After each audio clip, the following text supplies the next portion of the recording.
Thanks, Shay. We're already under a risk for severe storm potential coming into Wednesday. So I'm going to be tracking and timing when those storms are here, what those threats will be. But first, WDSU, first warning weather Doppler radar. We're tracking rain right now. We've got a couple of heavier downpours, nothing in the way of thunderstorms. Did see a few lightning strikes out of some storms right at about the heart of the afternoon going into the evening time period.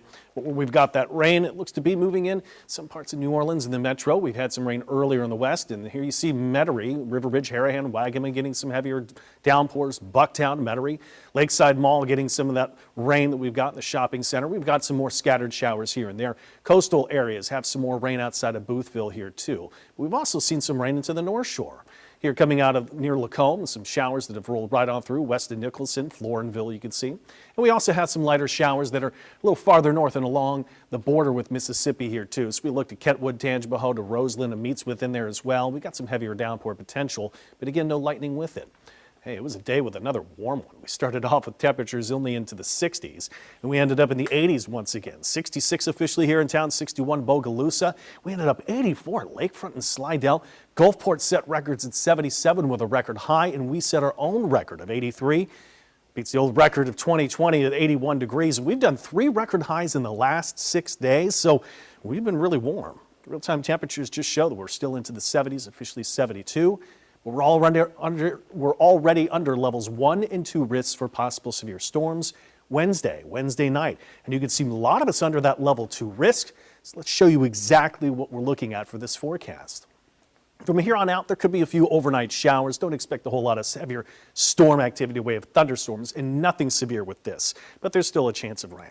Hey, we've had a lot of fog for the past week or even thereafter. I don't expect a whole lot with some south winds that are a little up tonight, 5 to 15 miles per hour, but another mild start at about 67 here in town.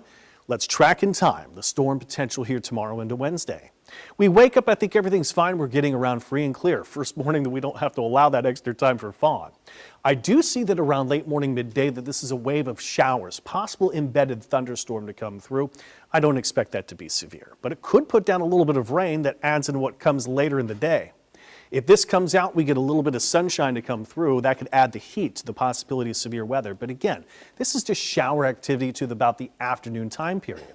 Not until we get past after 3 p.m., North Shore shows the potential for stronger storms to roll through, and this is the first threat of stronger, potentially severe storms, tracking closer to New Orleans by about 10 o'clock tomorrow night. This is just one forecast. Sometimes that can change a couple hours or two in either direction, but shows generally after 3 p.m. up to 11 p.m. for that chance and risk for storms to come on through. We're looking in some cases that if you get multiple rounds of rain and storms, 1 to 3 inches of rain, and it's a low-level risk for the localized flooding right now, but it's that risk for severe weather with that elevated threat of tornado is a 5% chance. I know it doesn't sound like much. You have a risk for something that can cause you harm or worse. That's a pretty big deal. Heavy rain still tops that threat list. Strong wind gusts second, and that threat for tornadoes does come, but the timing of 3 to 11, thunderstorms and heavy rain and strong winds are the main threats, but we can't rule out an isolated weak tornado. So it's going to be a WDSU first warning weather alert day. I got us to 83, much cooler to round out the week for Valentine's Day, but another round of storms we'll have to watch with an impact day Saturday night.